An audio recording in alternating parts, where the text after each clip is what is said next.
আমি একবার সেলিব্রেশনের ছবিটা দেখাই। পৃথিবীর মানুষ তো রাত জেগেছেন, ভারতের মানুষ, অন্যান্য মানুষরা তাদের টাইম জোন মেনে কিন্তু টেলিভিশনের পর্দায় চোখ রেখেছিলেন। কিন্তু এর পিছনে যারা রয়েছেন, সেই নাসার জনসন স্পেস সেন্টার, যেখানে গোটা কার্যকারণটা ঘটছিল, গোটা প্রক্রিয়াটা হচ্ছিল, তাদের সেলিব্রেশনে সেই মুহূর্তের ছবি যখন ল্যান্ডিং হলো। মার্কিন পরিবহন সচিব শন ডাফির পোস্ট করা ভিডিওটা একবার দেখুন, দেখেই বুঝতে পারবেন।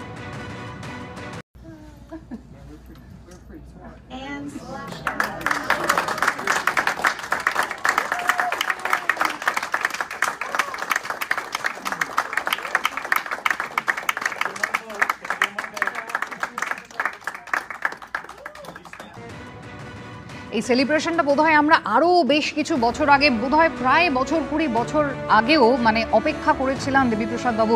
আজকে অবশ্যই কল্পনা চাওলার কথা কিন্তু বারবার মনে পড়ছে। সেইখানেও কিন্তু এ ধরনেরই প্রস্তুতি ছিল, কিন্তু শেষ মুহূর্তে যখন ক্র্যাশ হয়ে যায়, গোটা মিশনটা যখন ভেঙে পড়ে, পৃথিবীর মানুষজন ভয়ানকভাবে ভেঙে পড়েছিলেন। কোথাও আজকের মিশনটা সেই দিনটাকে কি ফের একবার মনে করাচ্ছে? এই সাফল্যের পিছনে সেটা কি রয়েছে? দেখুন, প্রতিটা সাফল্যের পেছনে অনেক বছরের শিক্ষা রয়েছে, শিক্ষা বা লেসন যাকে বলা হয়। সফল হচ্ছে তার কারণ যে যে জিনিসের জন্য অসাফল্য আসতে পারে সেগুলোকে বাদ দেওয়া হয়েছে বলে, বা সেগুলোর দিকে বিশেষ করে নজর দিয়েছেন বলে বিজ্ঞানীরা আজকে কিন্তু সফল হতে পেরেছে। এখন আপনি যে কথা বললেন কল্পনা চাওলা, এক্ষেত্রে দুটো একটু পার্থক্য আছে। কল্পনা চাওলা কিন্তু ওরকম ক্যাপসুলে করে জলে নামার কথা ছিল না, তিনি স্পেস শাটলে করে আস্তে আস্তে করে গ্লাইড করে জনসন স্পেস সেন্টারে নামার কথা। এবং সেখানে যেটা ঘটেছিল যে তাপ নিরোধক, এখানে যেমন একটা বিরাট থালার মতো একটা তাপ নিরোধক বর্ম রয়েছিল এই ক্যাপসুলের তলার দিকটায়, সেখানে ছোট ছোট টালি দিয়ে তাপ নিরোধক একটা বর্ম সৃষ্টি হয়েছিল। ওঠার সময়, যাওয়ার সময় একটু ছোট্ট অল্প ধাক্কাতে একটা টালি কিন্তু একটু নড়ে গেছিল।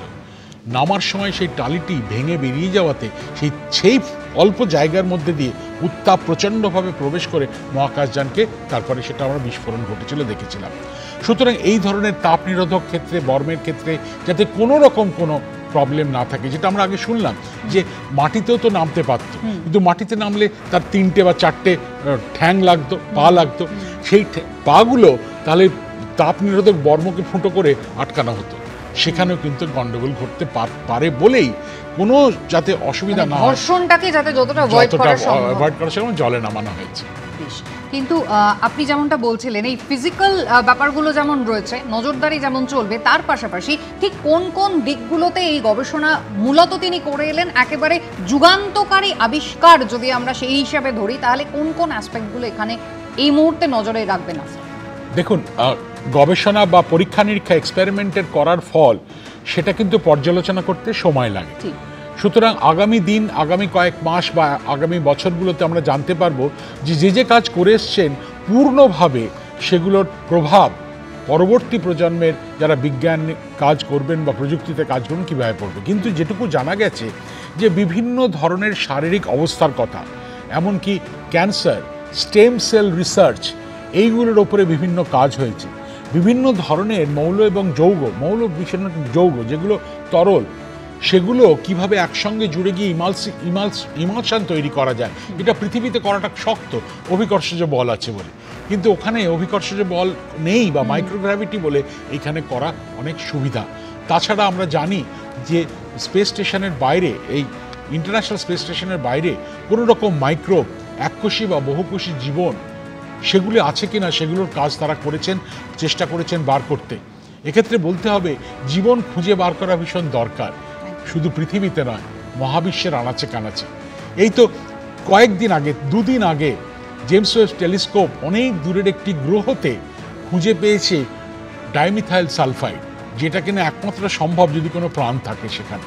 সুতরাং প্রাণের খোঁজ চারিদিকে চলছে, কিন্তু এই ইন্টারন্যাশনাল স্পেস স্টেশনে প্রাণের খোঁজের দরকারটা কি?